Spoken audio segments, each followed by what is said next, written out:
Good evening, and welcome to the Contingent Agencies Cross-Disciplinary Symposium. I'm Alex Arteaga.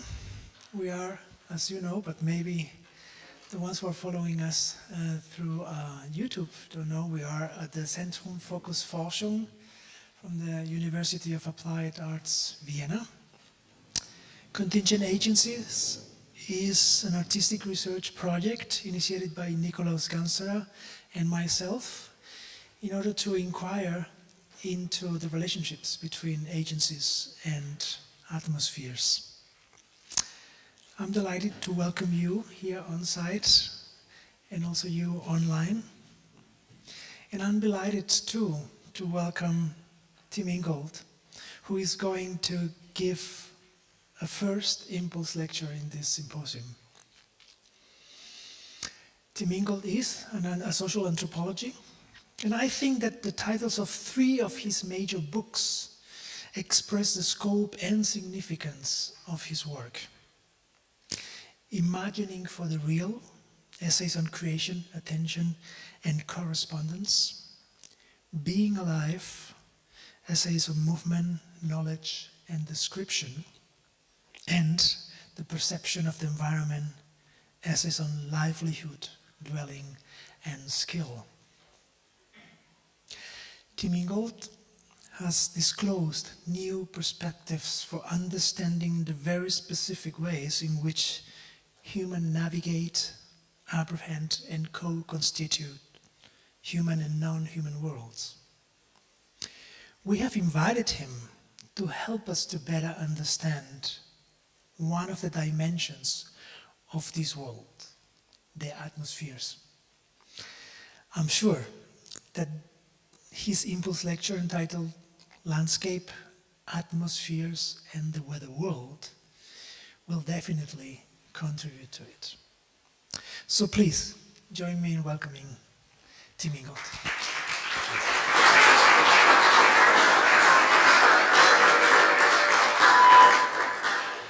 Thank you very much indeed. And it's a pleasure to be here and to be giving the first lecture in this series. Like everyone else, I came late to the concept of atmosphere, and what I would like to do in this talk is to describe how I eventually arrived at it, probably along a rather different trajectory than most, and to suggest how we might go further with it. My background is in ecological anthropology. That's the study of relations between human organisms and their environments. And when I started out in this field, it had a very strong natural science focus.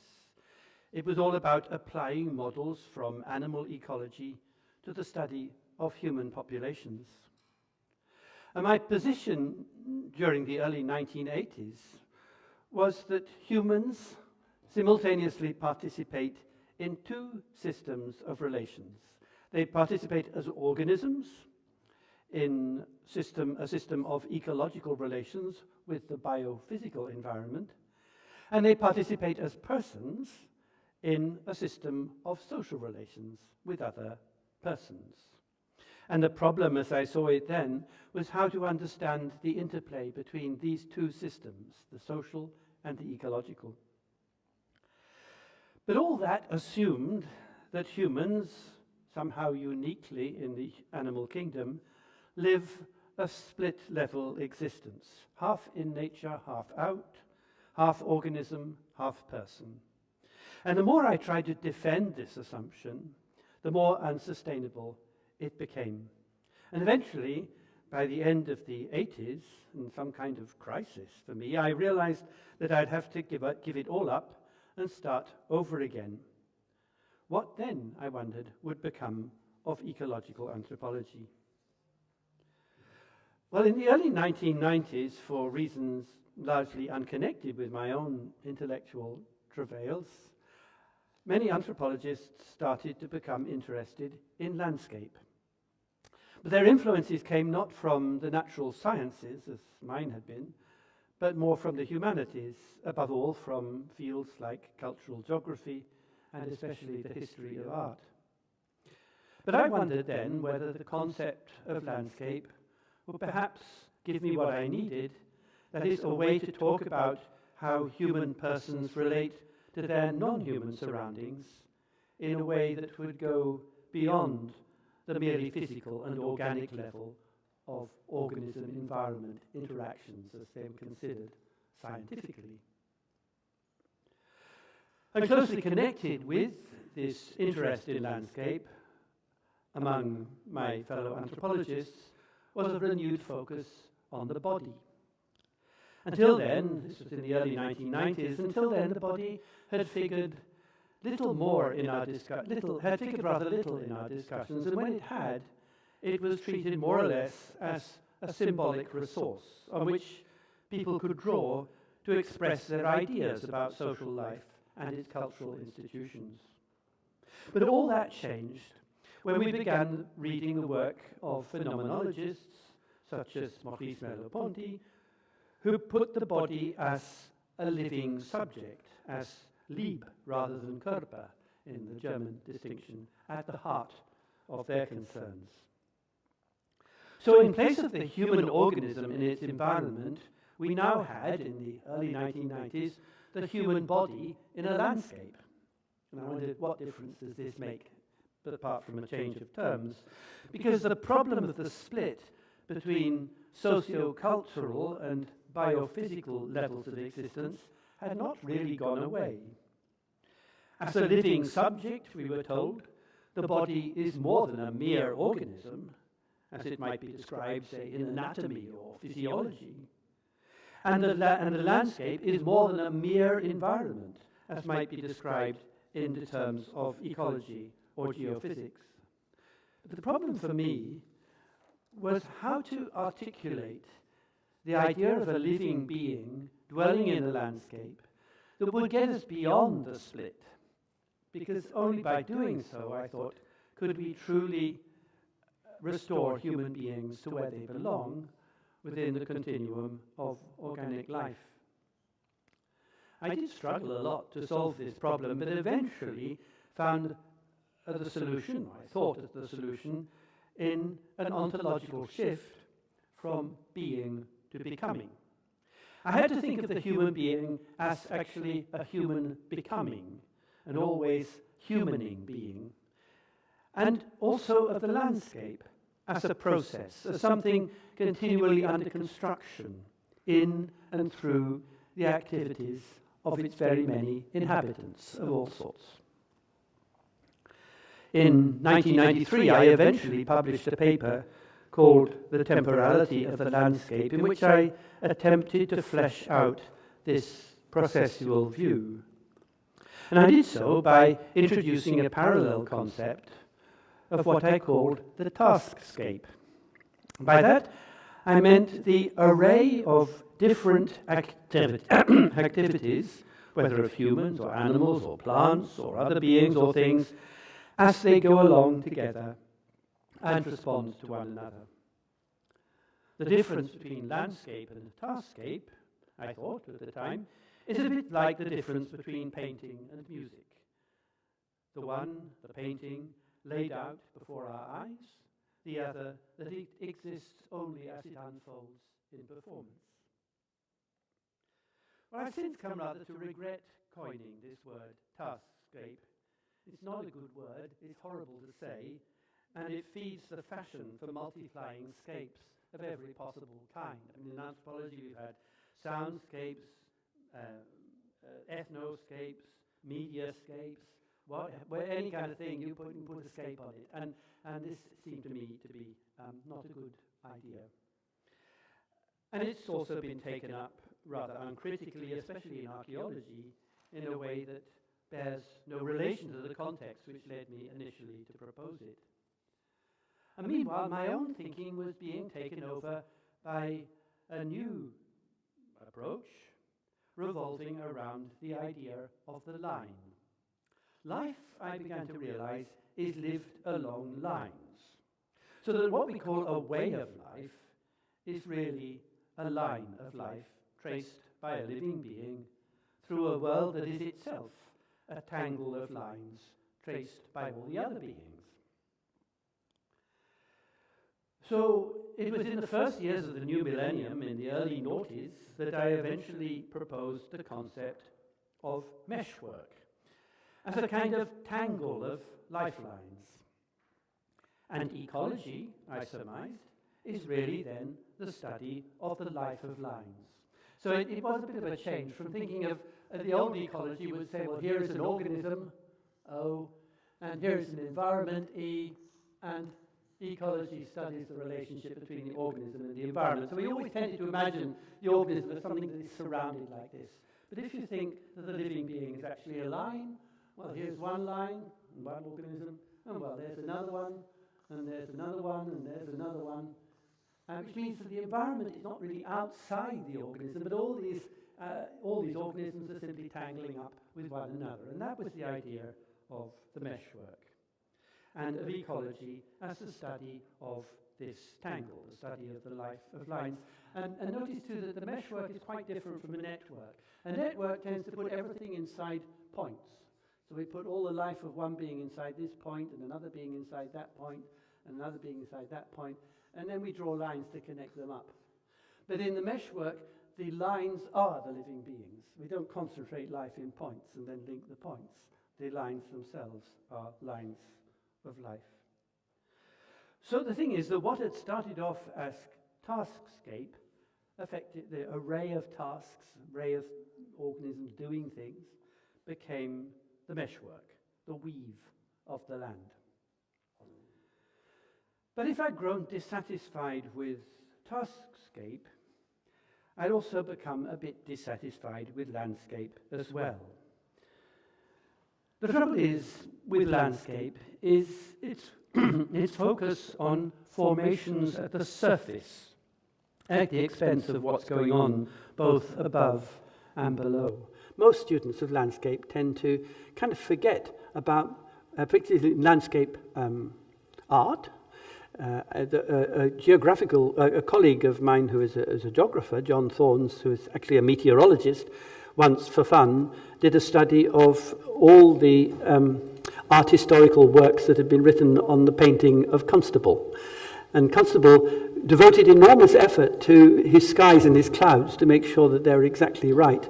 But these art historians couldn't care less about the clouds or about the ground underneath. They were nearly all the writing simply concentrated on what was going on the ground surface. So there's something about this concept of landscape that makes people want to focus on the topography, the surface formations of the land itself at the expense of the sky above and the earth below. It was as if this idea of the ground as a base for life were taken for granted. And yet the ground itself is not given, but continually in formation, and it's in formation in the meeting of earth and sky. It doesn't really divide the earth from the sky, but is formed in their intermingling, where wind and weather beating down from above on the soil create the conditions for life. And again, I'll just draw a diagram to show. I mean, we often think of the world a bit like this. So here's the sky up there. There's the earth down here. And they're forming a sort of solid layer in the middle is what we call the ground, separating the sky from the earth. But it's not really like that at all. And what's really happening is that here's the sky.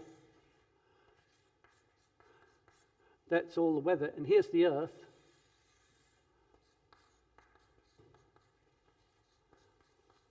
And here, in this zone of interpenetration, that's the ground, where everything's going on, where everything lives. I mean, nothing can live unless the moisture, the sunlight, and all the stuff that's coming from up here meets with the nutrients, the soil, the nutrients, the substances, and everything that's in the earth.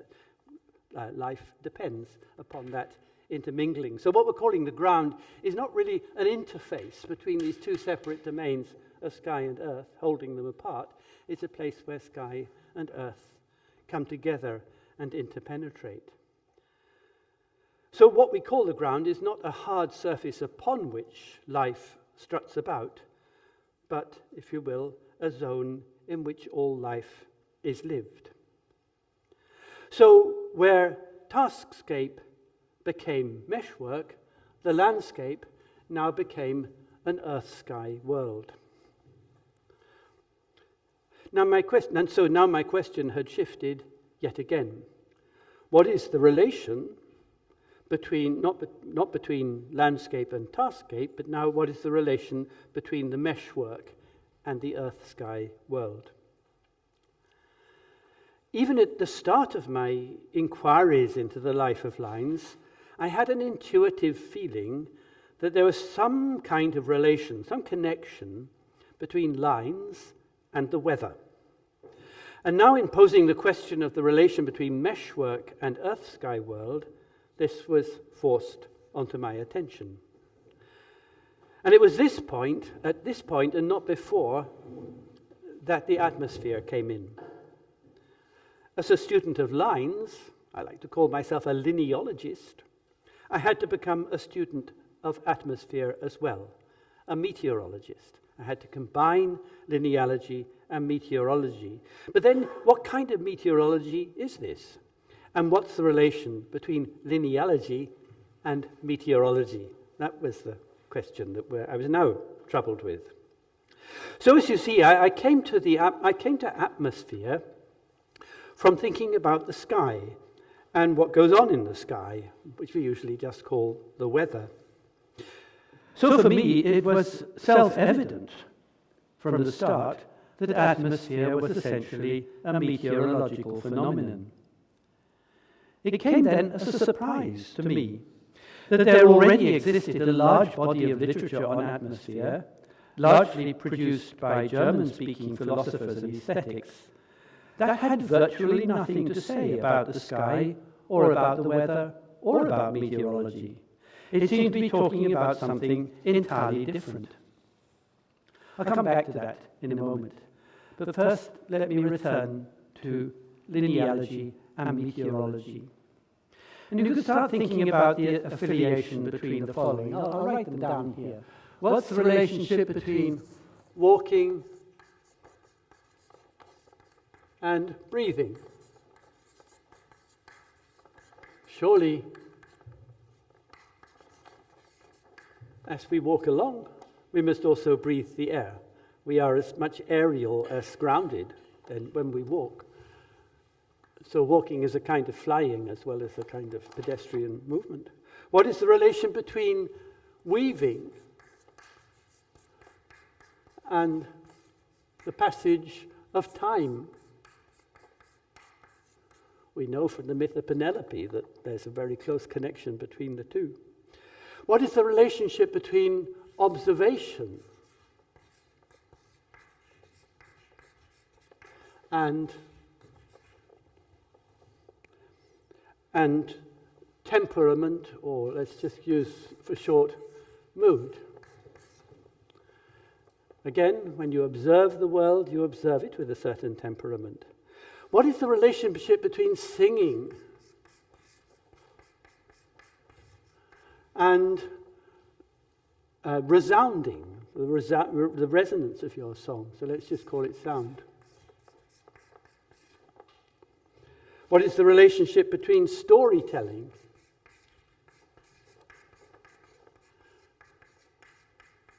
and on the other hand, the traces it leaves in memory? Right? All these things are clearly closely coupled in some kind of way. What is the relationship between, when you draw, what is the relationship between the traces of drawing and colour? You know, there's a lot of writing that pretends somehow that drawing is about thinking and colour is just about sort of feeling. Aesthetic thing, it's a well-known opposition. And again, what's the relationship between writing on the page and the sky? Because we read writing, but in the old days anyway, people would also read the sky they would read the weather for portents of which people would read for what they might foretell. And the word meteorology actually comes from meteor, which refers to some cosmic sky event that might tell us something about human fortunes. So meteorology originated as a kind of reading of the sky rather than a reading of the page. So then, a linealogist would argue, a linealogist would ask, what is the relationship between walking, weaving, observing, singing, storytelling, drawing, and writing?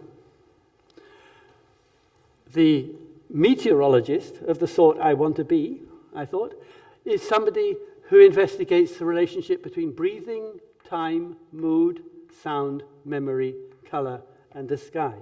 Put all those together. What these have in common is they all proceed along lines of one kind or another. Actually, this one should really be drawing rather than traces of drawing. It's a drawing. So all of these happen along lines. What do all these have in common? Well, they are all meteorological phenomena, and the common denominator of them all is atmosphere. So that's what I thought that's what I understood as atmosphere. It's the thing that holds all of those together. So just as linealogy, the study of lines, demands a concept of the line that goes beyond the narrowly geometric, that is, points, connected points, the sort of Euclidean geometry, meteorology requires a concept of atmosphere that goes beyond the metrics of ambient geospace. And there is indeed a kind of parallel, I think, between the reductions of mathematical geometry on the one hand and of scientific meteorology on the other. Geometry compresses life into points and defines the line as the shortest distance between them. Scientific meteorology maps masses into volumes and defines density as the ratio of one to the other. So to get beyond these reductions, the first thing to do, I thought, is to reintroduce the air. It is extraordinary, I think, that in all the fancy theoretical talk about the hybrid agencies of persons and things, no one, well, some, but not many people, have given any thought to the air. And I think this is because in terms of a discourse that focuses on solid objects and their surfaces, that is, on artifacts and landscapes, the air is literally unthinkable. We have either to pretend that the air doesn't exist, or that, like the proverbial ether, it is immaterial. And in many discussions today, where the air is or should be, theoreticians simply substitute the word space. Space might be suffused by all kinds of emanations from the things that occupy it, but it has no material presence or dynamic of its own. So the air is not another object in a world of objects that we can interact with. It is, I think, the very condition that makes interaction possible in the first place. I've tried to demonstrate this with my students by taking them out to fly kites. So you've got a flyer. Let's say here's a flyer, and he's flying a kite. Let's put the kite right up here. Nice big. And there's a line of string from the flyer to the kite. So here's the flyer, there's the kite. And you say, okay, there's an interaction going on between the flyer and the kite. But that interaction is only possible because the wind is blowing. If it wasn't, if there's no wind or no air, nothing would fly. And it seems that the flyer is interacting with the kite, but is not, strictly speaking, interacting with the wind. You couldn't draw a diagram like this. I'm running out of space now. Here's the flyer. This is what a network theorist would say. Here's the flyer, here's the kite, and here's the wind. Whoops. Well, you can... They say, okay, here are three agencies. And we'll link them all up. And the flyer is interacting with the kite and the wind.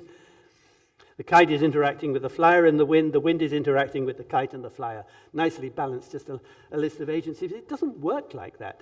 Oh, great.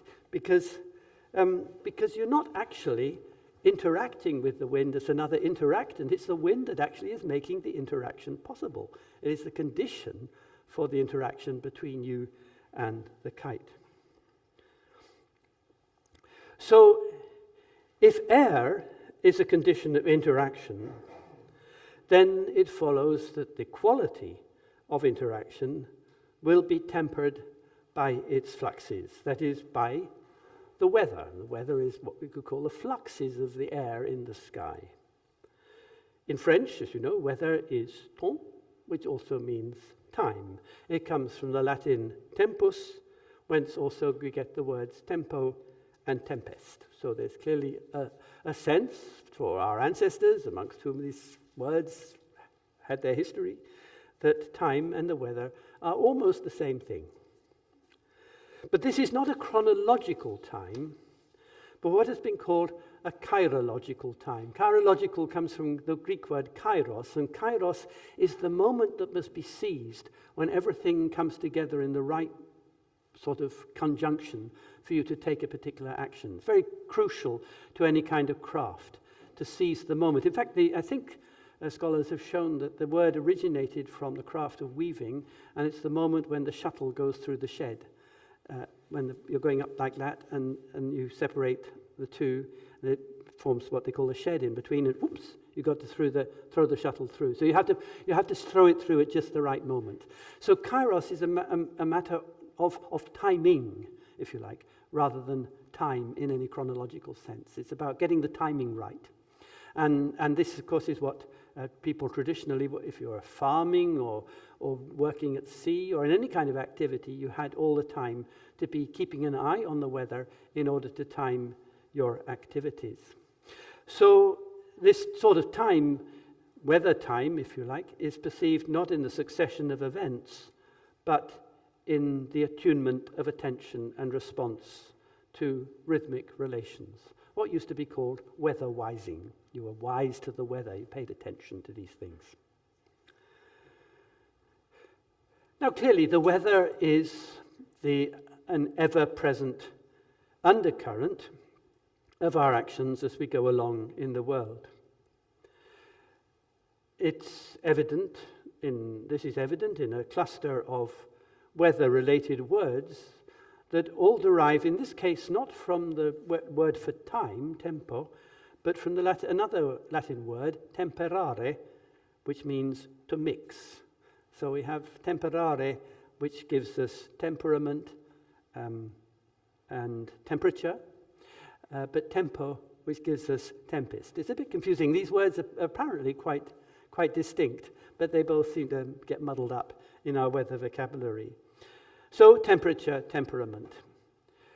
And in the twin connotations these words have of blending and also fine-tuning, as you know in the well-tempered clavier, for example, of Bach, the verb to temper, I think, captures perfectly the way our experience of weather unifies our affective lives with the aerial medium in which these lives are led. We are, in effect, constituted as temperamental beings. And that all these words refer interchangeably to both characteristics of weather and to human moods and motivations demonstrates that weather and mood are not just analogous, but more fundamentally one and the same. And this unison of the affective and the cosmic is crucial, I believe, to our understanding of atmosphere. The unison of the affective and the cosmic. So let me return to the difference between scientific meteorology and the sort of meteorology that I thought I needed to mesh with the life of lines. For scientific meteorology, the atmosphere is the gaseous environment that surrounds our planet. But this is not how it is given, of course, to the planet's inhabitants, us, because for us, it's the air we breathe, the air whose unruly fluxes we experience as wind and weather. The atmosphere of meteorological science, by contrast, belongs to a picture of the world that can only be obtained, as it were, from outer space. So let's write a bit of this out. And so the scientific meteorologist says, this is what the Earth looks like. Here is a big ball, and then around it, there's this envelope of gas, which sort of gradually fades out as you move into outer space. Now that's a view of the Earth. So here's the atmosphere, this stuff. That's a view of the Earth that you could only have theoretically, or if you're looking at it from a spacecraft. It's not something that we experience as such. When you stand somewhere on the Earth's surface and look up at the sky, this is not what you see. What you see is a great dome over your head. You see the air, and you feel the air that you breathe. So the atmosphere of meteorological science belongs to a picture of the world that can only be had from a distance. But where the inhabited world of earth and sky has its weather, the global atmosphere, as scientists talk about it, has its climate. The weather is experienced, the climate is measured and recorded. And as such, in the scientific sense, the atmosphere is wholly removed from the sphere of affect. It plays no part whatever in the moods and motivations of inhabitants. It's not something that we or other creatures can in any way sense. Now, this is the moment at which we can return to aesthetics, because for aestheticians, the atmosphere is quite different. Whereas the scientists sort of take the air, but there's no affect in it, there's no people, there's nothing to be sensed. The aestheticians go the other way and treat the atmosphere as a space of affect, a spatially extended quality of feeling. Those words come from Gernot Böhmer, very sadly passed away not long ago, but one of the great theoreticians of the aesthetics of atmosphere. But apart from a few parenthetical remarks, philosophers of atmosphere have rather little interest in the weather. The air and its turbulence are not really on their radar. So we end up with this opposition between meteorology and aesthetics in their approaches to atmosphere. For meteorologists, at least for scientific meteorologists, the atmosphere is a gas-filled domain evacuated of all traces of mood and affect. For aesthetics, it is the complementary opposite, a system of affects, but one that appears to exist in a vacuum with no air at all. So there seems to be that they kind of complement one another. We've got on the one hand all this air stuff, and on the other hand all this affect stuff. It's as though one provides a complement to the other. And you wonder whether this complementarity reveals something in common. And I think it does. And what it reveals is what I've been calling the Operation of Inversion, which lies, I think, is almost definitive of the logic of modernity. Inversion is a process in which we take the world as we experience it from within and sort of turn it outside in. It's what happens, for example, when you turn, I mentioned earlier, when you turn a line of life, here's a living line. When you say, oh, let's represent this line as a point, and let's represent this other line as another point, and then let's draw the relation between them. That's the inversion that is happening there, is when you take a path of life through the world and turn it into something that is contained. It's what biologists do when they say that life is in the DNA.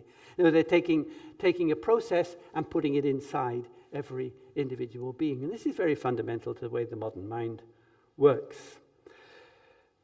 The philosopher Michel Serres, also passed away not long ago, wrote that modernity begins when the real world we inhabit, the world in which we write our lines and in which the sun casts its shadows on the ground, is taken as a scene, and the scene then turns inside out, like the fingers of a glove, and plunges into the utopia of a knowing inner, intimate subject. This black hole absorbs the world. So it's something like this. I like drawing these pictures. But so you're in the world, and then here you are. Here's your line. Along comes the modernist and said, right, this line is not something you're in the business of making. This line is already made. It's a scene. I'm now going to project it onto a surface. There it is. And then it can go in through your eye up here, and you can register it. So you see this line that you were making in the world as a scene that is projected through the pinhole of the eye into the inner sanctum of the mind. That's what modernity is doing with this logic of inversion, of turning things outside in.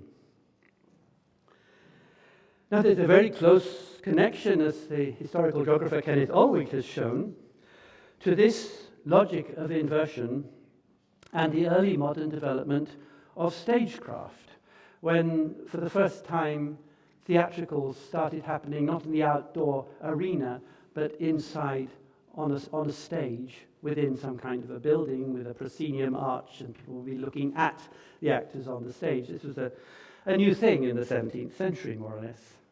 So the world, with that sort of theatrical performance, the world was created on the stage, viewed through a proscenium arch. So this was a world brought indoors, just like in most normal or conventional modern theatres today. It is an indoor space where any meteorological effects had to be simulated by means of props and pyrotechnics. So you have your stage things. You want to have if the play includes a thunderstorm, you have to have all your bangs and flashes, and you have to engineer all that stuff. You can't just rely on the outside world to do it for you. So in the development of the stage, the indoor stage, the classical arena of the theatre, which was an outdoor space, was turned outside in. And in this, the air became ether. I mean, obviously, your living actors need air to breathe, so it's not as though there's no air inside the theatre. But you think, okay, the actors are breathing the air, but the characters they are playing are breathing the ether. They're the things that are being projected as these personalities inside. So the actors breathe the air, the characters breathe the ether. And ether, as I noted earlier, is a sort of trick that helps to solve the paradox of air, of matter that has somehow escaped materiality. It allows the conflation of materiality with solidity to persist. You can simply say that, well, air, okay, it's not really there, it's this sort of ether. It's not. And nowadays, we deal with the paradox by substituting the word space. And you can show that space more or less is more or less the modern continuation of the obsolete concept of ether. Everything that ether used to do, space does now in architectural language. But then in a kind of double inversion, the world of the theatre was turned inside out again, but in a way that turned the outside, turned outside the perspectival space of the inside. So then, in this second inversion, the exterior facades of monumental buildings provided a kind of backdrop, and the paved streets, the streets had just been paved into, the paved streets provided the stage on which urbanites were expected to perform, to play their roles. There was this idea of the city as a space, particularly in its monumental areas, with these beautiful facades, paved squares and streets, and citizens strutting up and down, dressed in their different sorts of clothing, playing their roles. So that in that second inversion, life outside the theatre became theatricalized, and the theatre metaphor was applied to that too. So through this, what had been the inhabitants of the earth-sky world became ex-habitants of a planetary globe. The earth beneath our feet was replaced by Earth, the planet, and the air we breathe with the phantasmal ether. So we were no longer inside. Did I put that? I forgot where I put the sponge, but never mind. We're no longer inside the earth-sky world inside here, but now we have this idea that we're actually somewhere on the outside. There's a dotted around on the outside. I remember there was a wonderful experiment conducted by some developmental psychologists. There it is. In which they got kids to draw. They said first draw the Earth. And some children drew a circle and some drew a line, and the ones who drew a circle, they got it right, apparently.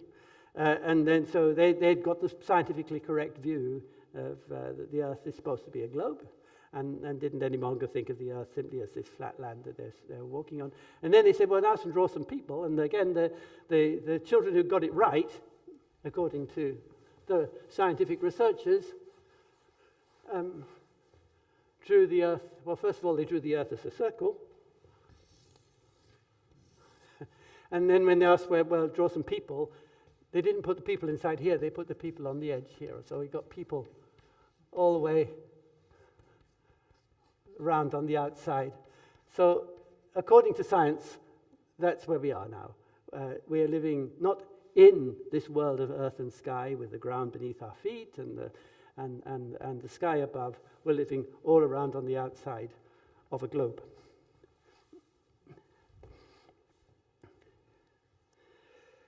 And this thing here was the view of the world from which meteorological science and, I think, aesthetic philosophy took their respective bearings.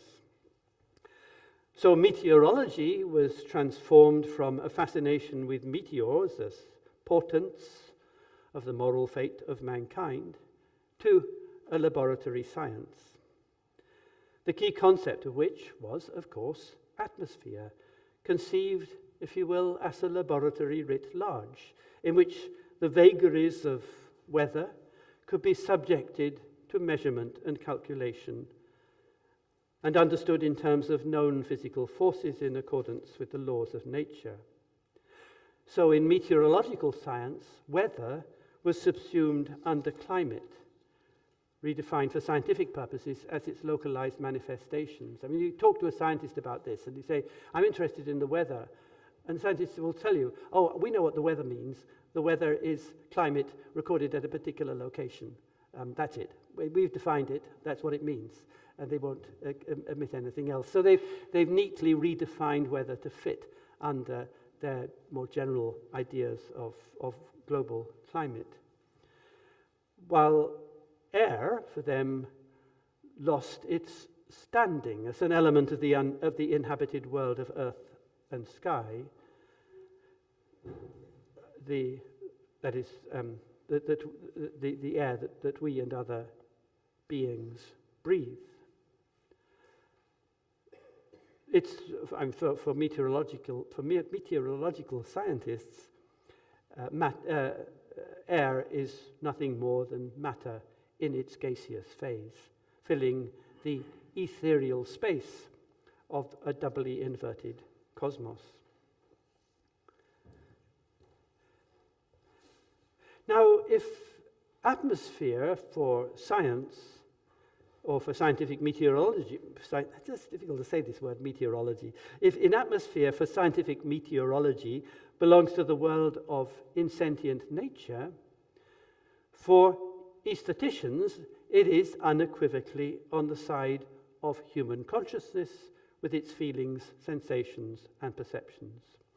And so the two atmospheres of meteorology and aesthetics straddle the very familiar divisions between nature and humanity, materiality and sensoriality, the cosmic and the affective. So the science deals with nature, with materiality, with the cosmos. The aesthetics deals with humanity, sensoriality, and the affective. A nice division of labor. Gernot Böhmer, for example, thinks of atmospheres as spaces tinctured by the radiations or ecstasies of things as they pour themselves out into the affective environment.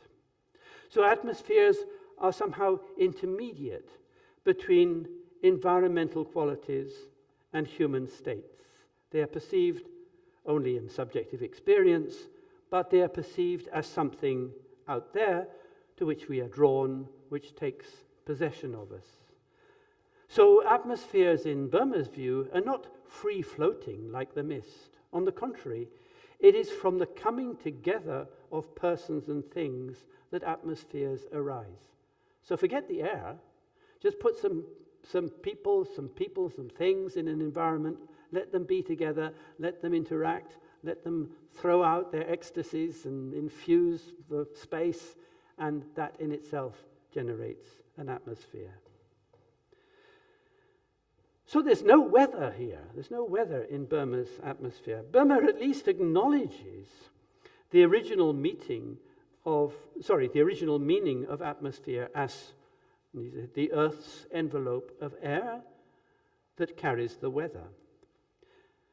But he then goes on to say that the metaphorical extension of atmosphere from the Earth's air which carries the weather to moods that are in the air has become so routine that the term's original meaning has been all but forgotten. So Böhmer is saying, yeah, okay, once this is what atmosphere referred to, it's stuff to do with air and weather, but we all know now that we just use atmosphere to mean mood or something like that, and so we can forget about the original thing because everybody accepts now that this is what atmosphere means, and that then gives him a carte blanche to forget about the weather.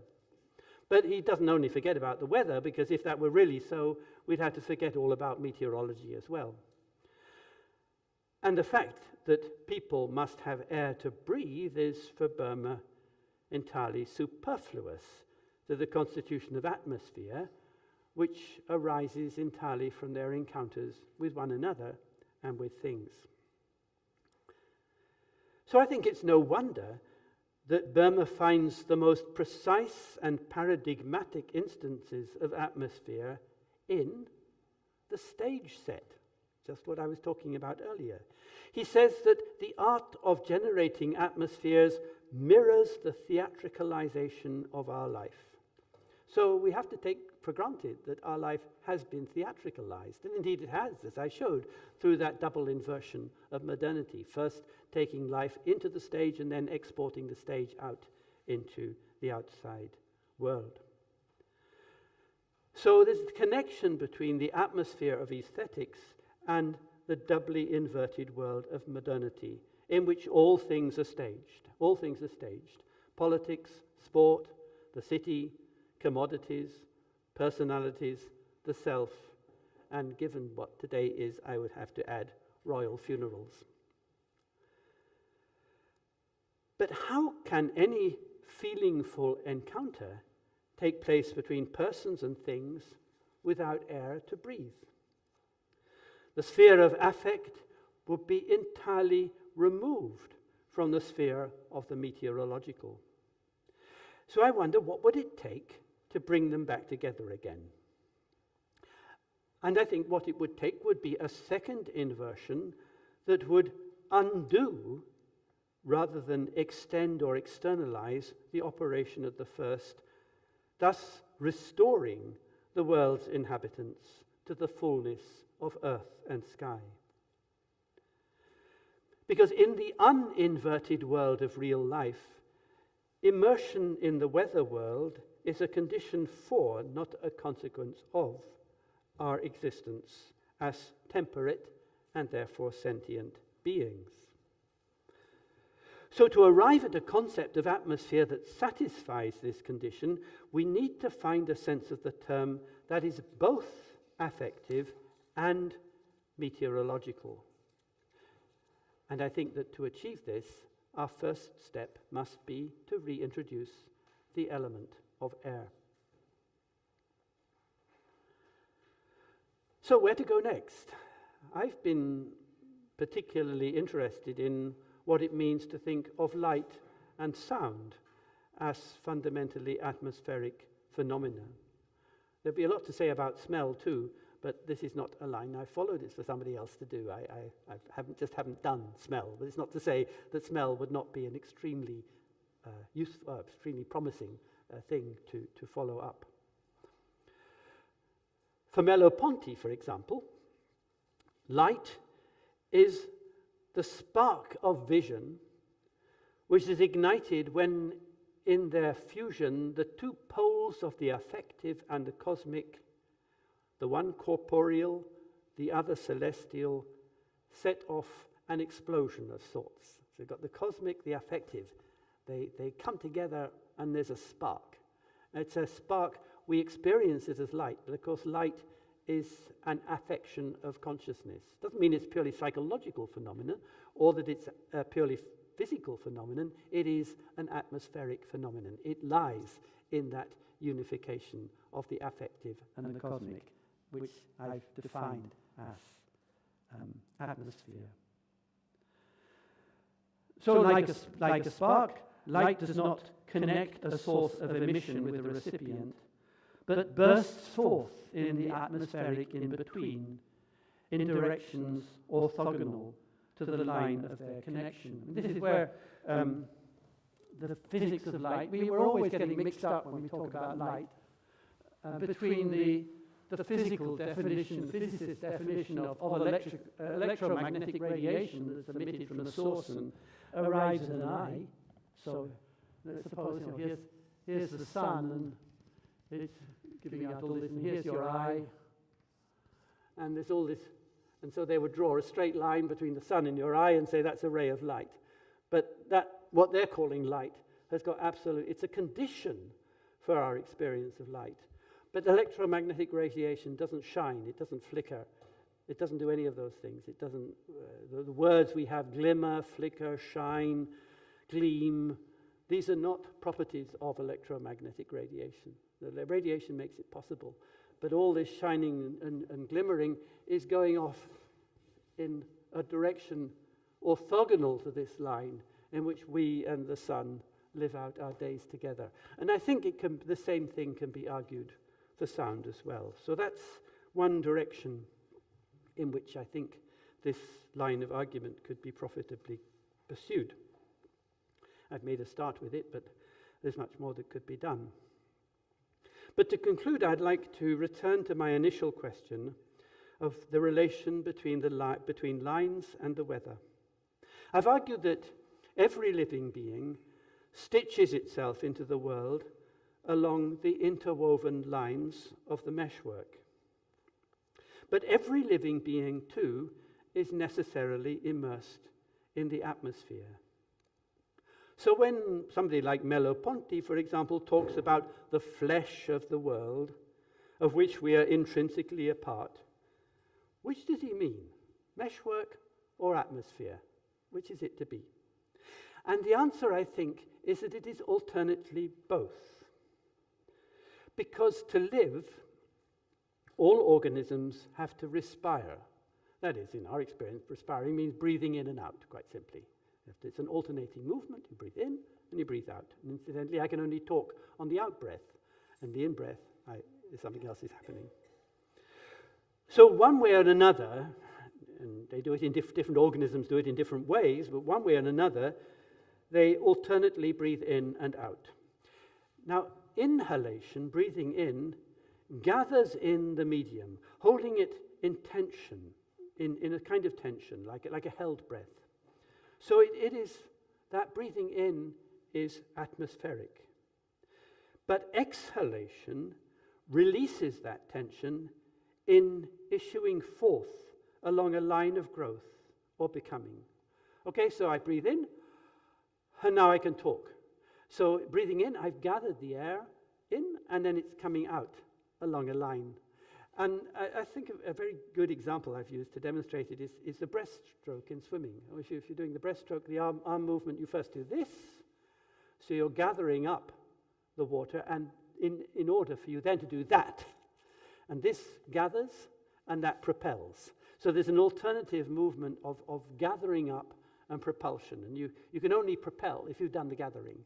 And you can then propel yourself so far, then you have to gather again, then propel yourself more, and then gather again, and propel yourself more. And that kind of alternation you find, I think, in living things quite generally. So, whereas the gathering movement, which takes air in, or the medium, air, water, whatever it is atmospheric, the movement of propulsion is what I would call haptic. It's about feeling your way forward. Haptic is a general word for it, a sort of feelingful movement of things. So atmospheric, haptic, and that kind of alternation. And crucially, these two strokes, as in swimming, are not the reverse of one another. They don't go back and forth, but round and round, so that the second movement both finishes off the circuit initiated by the first while preparing for the following cycle.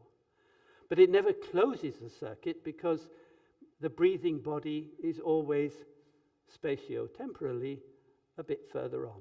So it's going like this, rather than a closed loop. So the world is atmosphere or atmospheric on the inhalation. It is a meshwork and haptic on the exhalation. And this alternation, and the fact that it is not reversible, that is, you can't propel yourself on the inhalation any more than you can gather on the exhalation, that is time. So the living, respiring being is the site where atmospheric immersion is transformed into the haptic, the feeling forward extension of the meshwork along its many lines. It's where the weather is turned into the furrows of the ploughman, where the wind is turned into the wake of the sailboat, and where the sunlight is turned into the stems and roots of the growing plant. And I think this is a transformation that is fundamental to all animate life. Thank you very much.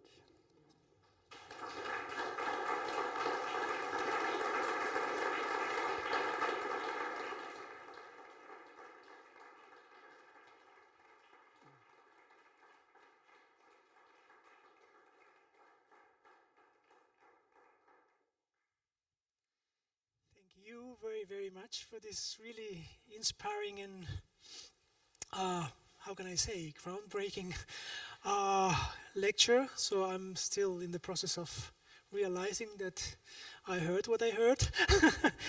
Probably I'm not the only one in the room.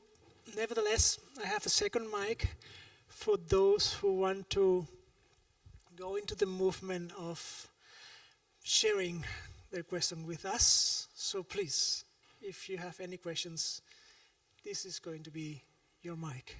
Who wants to break the ice? Mika? Thanks.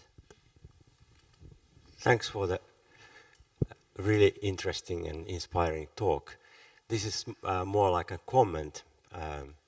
I was first very confused when you talked about landscape and sky, and then I started slowly to somehow come into the logic of your choice of words and the traditions behind them. And I come from Finland, and you might know that you are a fan of Finnish landscape to some extent. You might know even some words in Finnish, I don't know. I speak Finnish fluently. Okay, so maybe I'm not mistaken that I figure out behind your words the Finnish word maailma. Yeah. Yeah, all right. Although it's the same thing, yes, Yeah. maailma, Yeah. which for people who don't know Finnish, maa is earth and ilma is sky. Yeah. Yeah. So maailma literally translates as earth sky, and usually as world, whereas landscape is maisema, Yes. which is different. Yeah. Mm. Okay, so then I think I followed your logic. Yeah. It's really interesting. I mean, just apropos that. I mean that we have this problem that every language has its own nuances in ways so that the words never overlap precisely, and sometimes I face the criticism from anthropological colleagues, quite justifiably, that, well, you know, in the society in which an anthropologist will say, and I've worked amongst these people in Papua New Guinea or Africa or whatever, and you have different words, and they don't map onto the words that we're using in Europe or that come from Latin origin or Germanic origin, and surely, you know, how can you? Isn't your argument a bit ethnocentric if you're relying on a vocabulary that has basically European origin? To which there's a point to it, but my response is that that every different language enriches our appreciation of what, for example, a landscape could be, so that it doesn't matter what linguistic tradition you're drawing on, because so long as your argument is not exclusive and saying that, you know, you're not allowed for these things to mean anything else or to have any different ranges of significance than the ones that this particular word or tradition would give to it. But if we simply say I would say the more languages the better, and every new language forces you to think a bit more and think about connections that you might otherwise have come to think of. And so I certainly found, because Finnish is the other language that I speak with any degree of fluency, that and it is because it's non-Indo-European, it gives us something different. I found it very helpful. But I wanted to make another point, because I didn't mention it here. The reason why I don't like all these different scapes, this is a point that Ken Olwig, a good friend and colleague, has stressed with me, that landscape, it's not an invention of Dutch artists in the 17th century. That's a myth put out by art historians.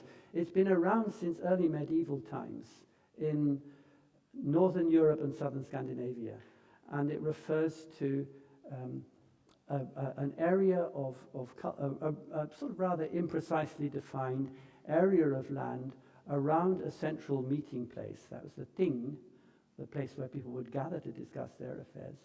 And so the farms and fields around that. And the scape doesn't come from scope, it doesn't from the Greek skopine, it comes from the Germanic or Saxon skepan, which means to shape. So it basically means land shaped, and that is land that is shaped by work with the plough and the axe and the rest of it. So actually very close to Taskscape in that sense. So Ken's point was that really, if you divide the concept of landscape into two halves and say we can treat land and scape separately, we actually lose its fundamental indigenous meaning, because it was indigenous to those agrarian societies of early medieval Northern Europe and Southern Scandinavia. And I agree with him. I think it's important. Thank you for that. There is another question here. Yeah, thank you so much. Very convincing way how you described, first of all, a critical reading of modernism in a way, and second, even your attempt to combine those two readings. And the question I have would be, in which way do you think the way how you described it to combine those two readings as a form of technique? So in which way, by your own argument, you transform something which has formerly been a metaphor? If you go back to aesthetics, the way how you described it. And one can criticize it at saying, so guys, you forgot the weather, there's something more. The way how you combine them means you turned the very opposition of the two into a technique that is able to include both of them. And I think this is the convincing moment. But what I'm asking, in which way turning that relation into another mode of technique raises another problem. Like we read Nature now, you have speaking about sciences, and especially if you think about the climate change right now, nature, geology, the idea is how can we understand nature as technique? So does even the earthquake has a technique? Does a volcano has a technique? So there is, call it a hegemony of reading nature as technique. And I'm wondering in which way one can say we have two options now. Either we get rid of the metaphor, of the theatrical thing which was inscribed in the aesthetics, or techniques shows up as another form of myth. So if you read, let's say, a contemporary of Merleau-Ponty, if you think of Roland Barthes, mythologies, one can ask, so in which way is this highly convincing combination of aesthetics and sciences in that producing another mythology? So that's why I would ask, does it either mean the death of metaphor, or is your concept of technology another mythology in a way? Yeah. So to come back to that point. Thank you very much. It's a wonderful question, and I can't give a coherent answer, but I'll just say three things. First of all, definitely not the death of metaphor, but I think a different approach to metaphor. I'm very concerned about the way in which metaphors are running completely out of control in a lot of pseudo-academic, pseudo-philosophical writing at the moment, in which, if you like, the attempt is to take a literal truth metaphorically. I think the way to go is to treat metaphorical truths literally, and that's also the way of art, I think. I think metaphorically, and I think if I think of a connection, I think, it's just like that, and you think, well, there might be something in that, so let's pursue that and see where it leads us. And the example that I really love is this very famous poem by the Irish poet Seamus Heaney, who in one poem talks about his writing, how he's pressing the pen into the paper and the labor of doing so, and he compares that to his father digging peat outside, pressing his body into the spade, and so that's a wonderful metaphor, really evocative, and of course in a beautiful poem, so it's done very well. And you think, okay, then if I want to learn more about writing, it wouldn't be a bad idea to go outside, pick up a spade and dig. In other words, because that metaphor strikes us as being, yes, there's something in that, then that means that there's a truth behind the metaphor that is worth pursuing, and that's where we need to go. So I've found that to be, in my own work, a productive way to proceed. Otherwise, I just got a couple of answers which would refer to the work of other people I've read that I've found inspiring. One is Nigel Clarke, who's a kind of geographer, social scientist, a rather undefinable scholar, but very good, who writes about how we could think about artisanal activities that go on typically and have gone on in cities as concentrations of geophysical processes. So if we build a kiln to fire pottery, or perhaps a furnace for for smelting iron, then what we're doing is creating our own little volcano, which is doing on this small scale what the volcano on a large scale is doing in its earth-forming activities.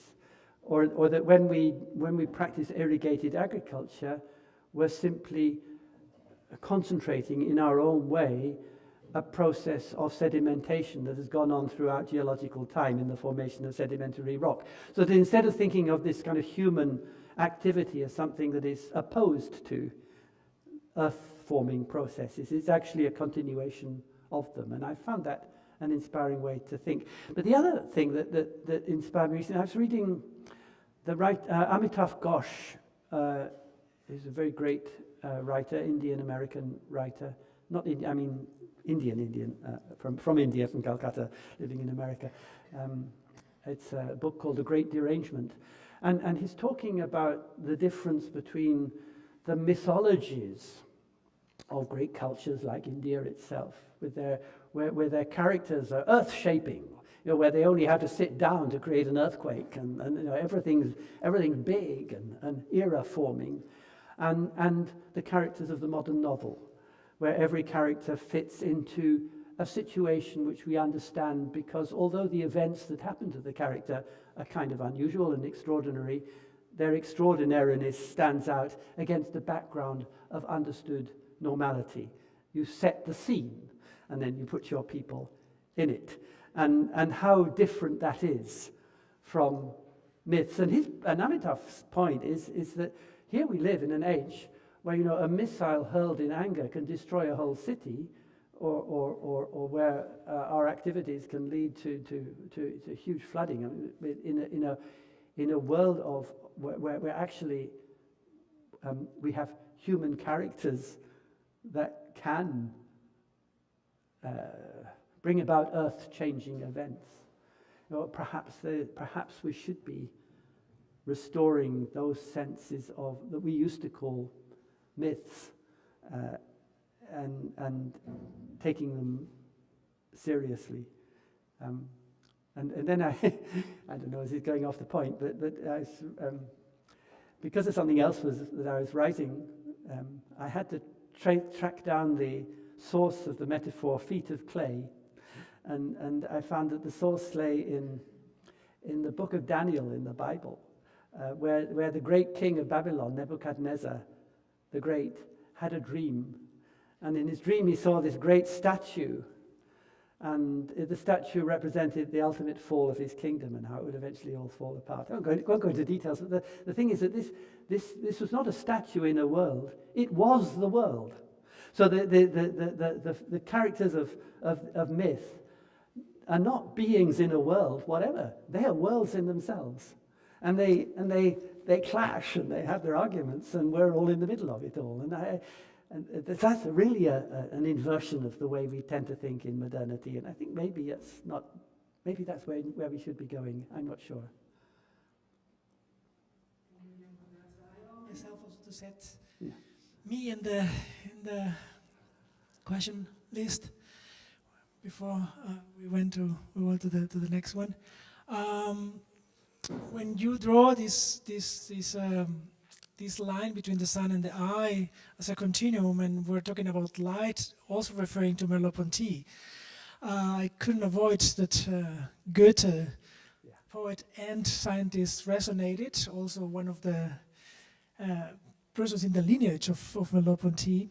And the same way Goethe so clear that another form of science was necessary, what we call now Goethean science.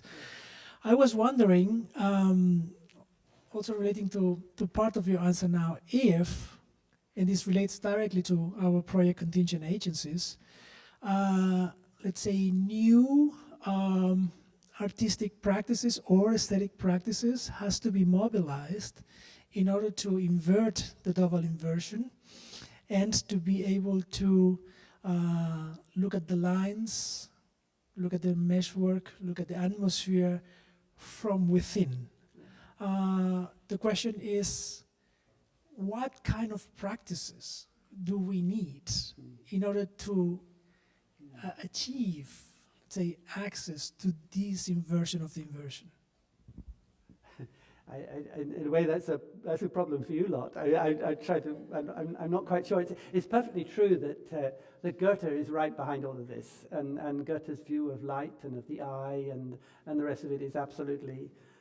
Didn't refer to it, but it's right there in what I was trying to explain. What light is, and Goethe had this big argument with Newton about color, and it hinges on precisely that, because for Goethe color was an affective phenomenon and couldn't simply be understood in physical mathematical terms as Newton did. So that's the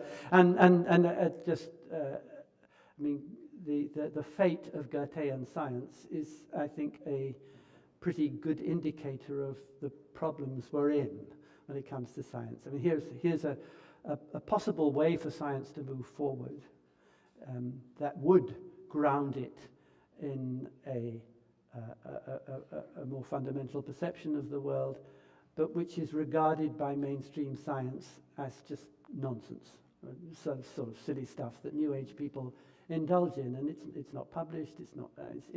So it just shows us the scale of the problem in trying to. The problem is not with scientists. They're all great people. The problem with institutionalized science, which is trying to turn it, is like proverbially turning a tanker. It is somehow forging ahead under a momentum of its own, and it seems to be very, very hard to turn it around.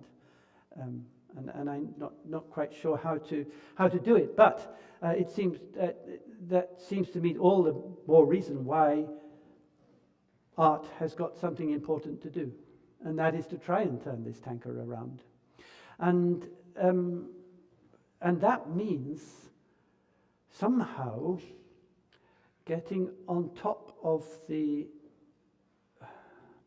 standard rhetoric of art-science collaboration.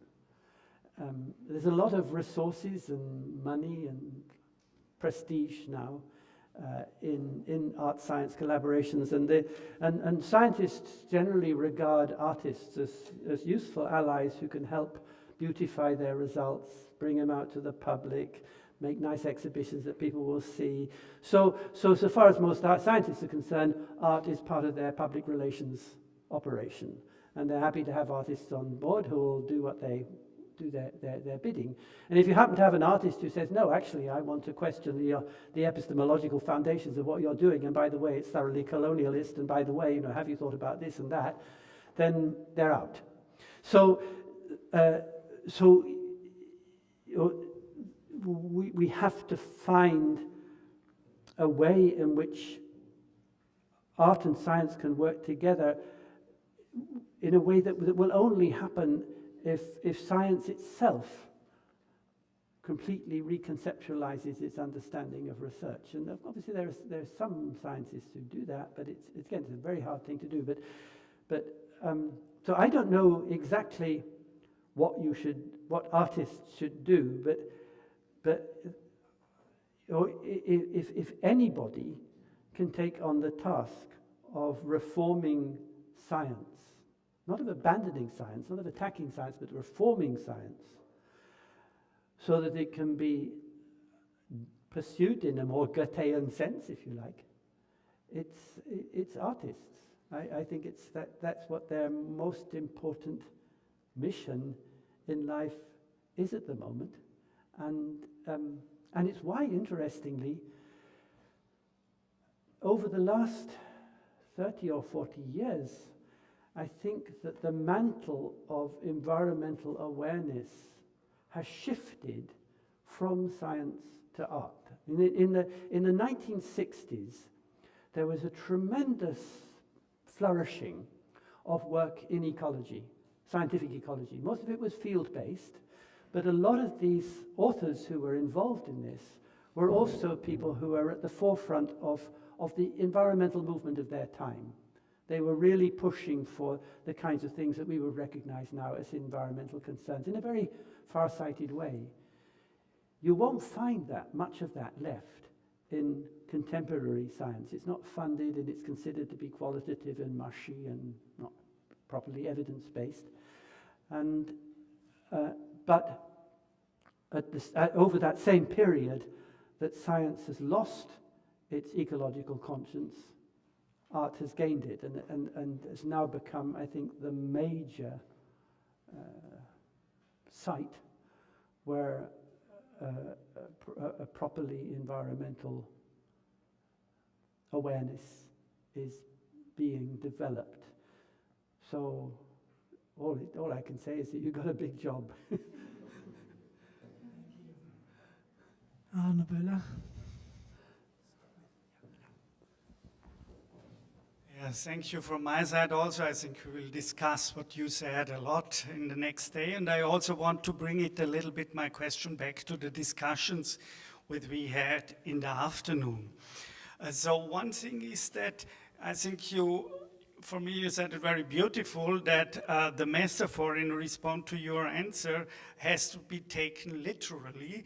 And as you know, it's a Greek word, yeah. And it means exactly passing, transferring. So, and that is really what you showed with these first examples, which you wrote, you know, when you have this in the air, this... The kite. Yeah, exactly. But also in the breathing process, you showed it in a certain way, that this is the breathing performance is the performance of metaphor, yeah, in a certain way. So it's not just a metaphor, but it is in itself a kind of transference and transport of the air and with the medium of the air. So this was just a remark. Now my question or my interest would be, you used it only, I think, once shortly when you alluded to Merleau-Ponty, the word element. Yeah? Yes. And this is really very crucial in Merleau-Ponty because he uses this in a very difficult and very crossing sense, because he says in a certain way that the element is the crossing, the chiasmus in a certain way of the flesh of the world and the flesh of ourself. So there is exactly a way that it is that dimension in which in a certain way the differentiation between affection and effect does take place. So can you say a little bit more about, because you mentioned it only shortly, in one sentence, that he here in a certain way thinks that we have to detect something what ancient culture meant if they spoke of elements, and of course not only ancient, our own Greek culture had started with exactly this analysis, and the element in certain way, a way that is the moment of differentiation. And there also, I think the last thing remark is only that you had a certain nice point when you spoke of the sparkling, which I would call the touching. In a certain way, there where these differentiation probe touches, there it flashes in a certain way, in a sparkling manner. Thanks about the element. It's a very, very complicated issue, and of course, let's get back to the previous question. In science, elements are the elements of the periodic table, and the ancient elements, earth, air, fire, water, or the Chinese five, they're regarded as just a load of myth. Forget about all of that, and there has been a considerable movement in the humanities recently to try and restore. It's a lot of writing about the elements to show that no, actually, the ancients knew what they were talking about when they were talking about elements, and we should take them seriously, precisely because they are not the elementary constituents of matter, as if matter could be simply broken down into such elementary constituents. They're precisely the points at which, I don't know how to put this exactly, but there are points at which of encounter between the fluxes of the earth, including the sky, and life. And so we understand the earth not simply by breaking it down into its material constituents, but we understand it by its heave.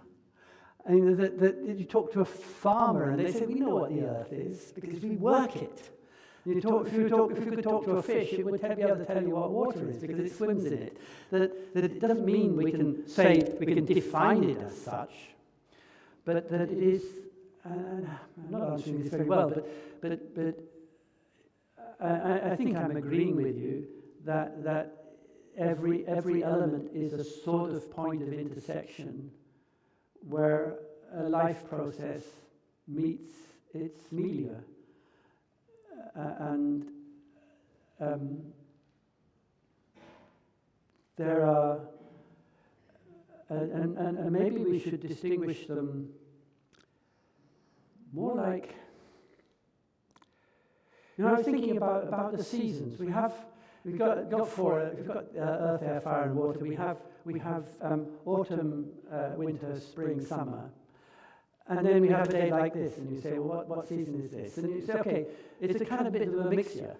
It's kind of summery because every so often the sun comes out, but it's kind of autumnal because it keeps raining, and it's kind of wintry because it's bloody cold. And then you think actually these 4 seasons are like paints, which the painter is then mixing, and every day is a different colour because of the way they mix the paints together.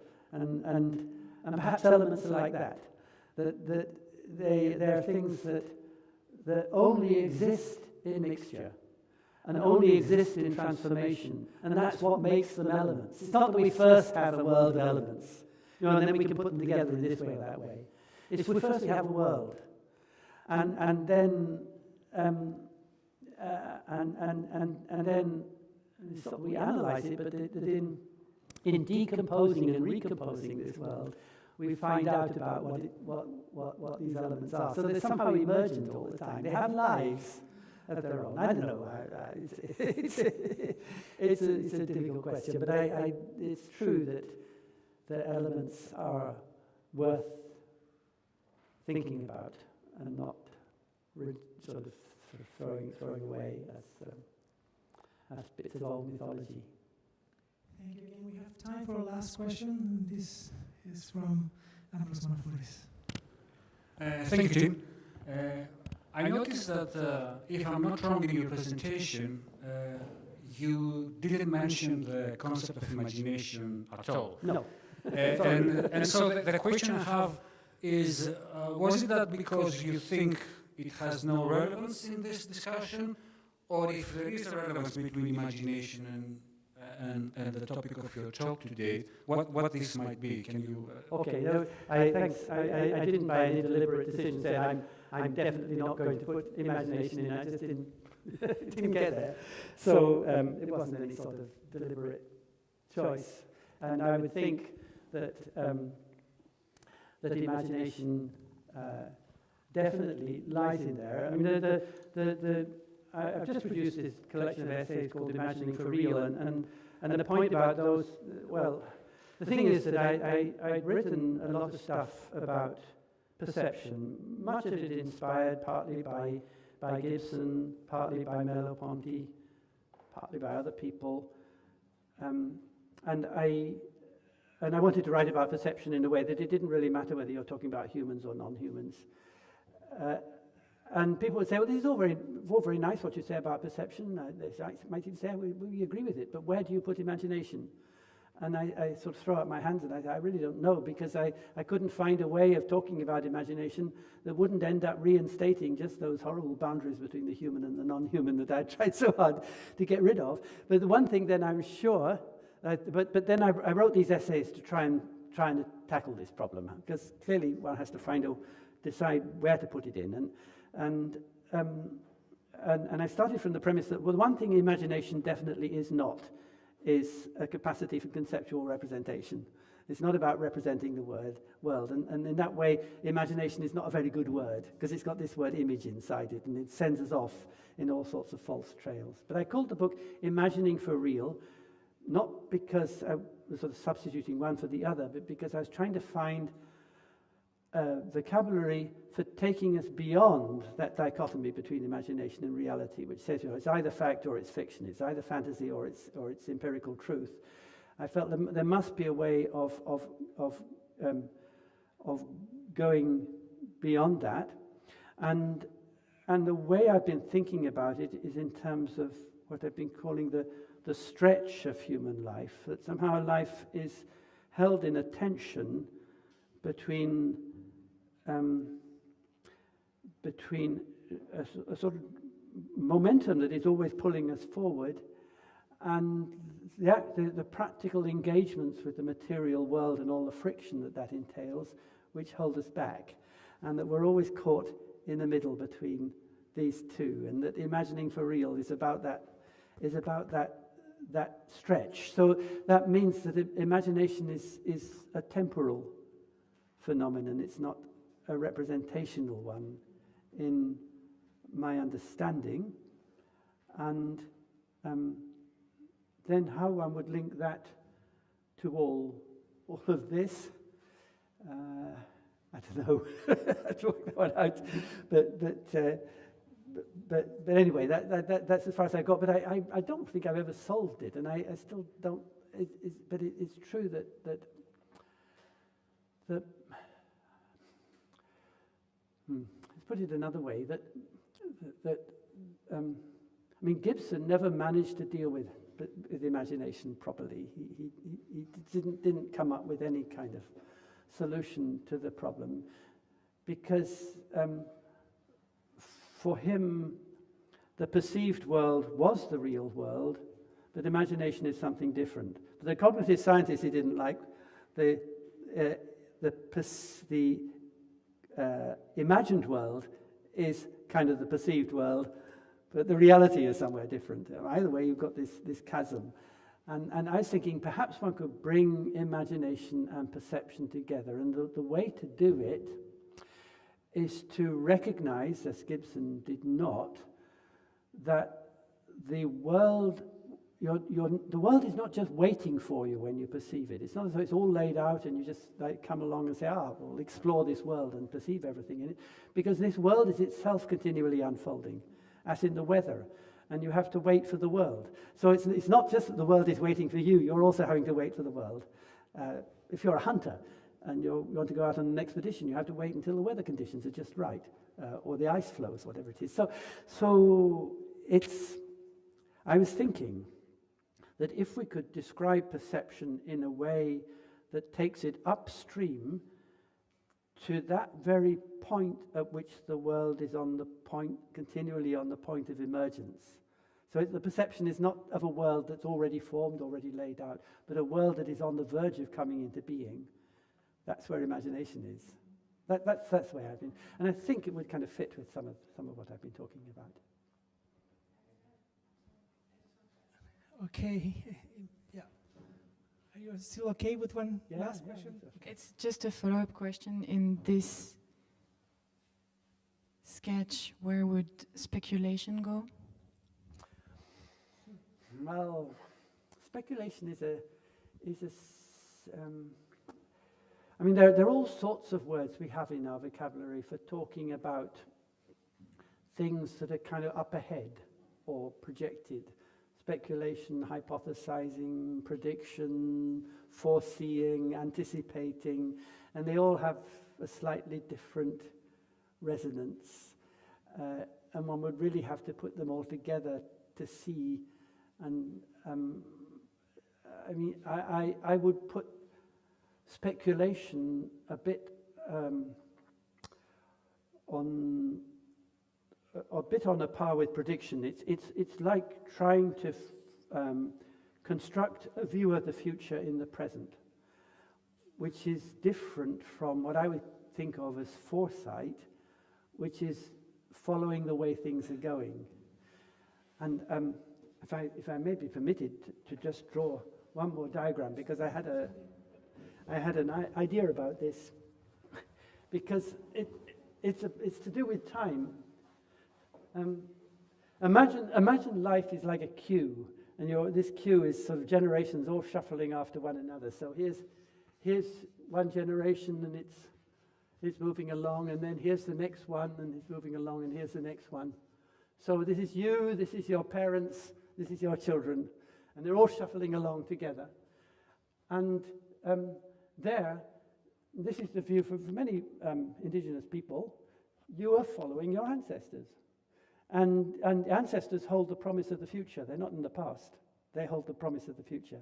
There's something that we do in modernity, which is we suddenly turn around, do a 180-degree shift, and suddenly turn this way, facing our children, and turning our backs on the ancestors.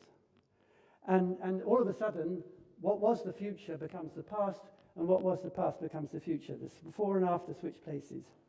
And I think somehow the logic of speculation belongs to that 180-degree shift, when we're no longer following what went before, but speculating in the sense of creating a future for these guys to follow. They will do the same thing and reject it in their turn. It's off. Or? No, thanks. But it would still be building on elements of the past. Yeah, it could still be building on elements of the past, but also rejecting them. So instead of a continuous movement, you have something like step-by-step sense of progress, as it's often understood in modernity. So I think the idea of speculation is linked to that kind of modern way of thinking, in which progress is like like with natural selection, it's a ratchet mechanism that goes up, not doesn't carry on like that. It goes up and up and up and up and up in little steps. Anyway, but that's a whole other thing. I better not get started on that. So thank you very, very much, Tim, for this fantastic lecture and these fantastic answers. Thank you all for your attention and for your fantastic questions. And I would like to finish by saying thank you also to the Zentrum Fokus Forschung for hosting this project and also this symposium. Thank you also very much for Felipe Duque and Ernst Reutermeier for making it possible here and in the rest of the world via YouTube. And also I would like to invite you all to continue coming. We are the whole week here. Tomorrow there will be also a fantastic impulse lecture by Lambros Malafouris, which is already sitting with us today. And it will continue until Saturday. We have every day in the afternoon and evenings public program. So you here on site and you online are joining us. Thank you so much.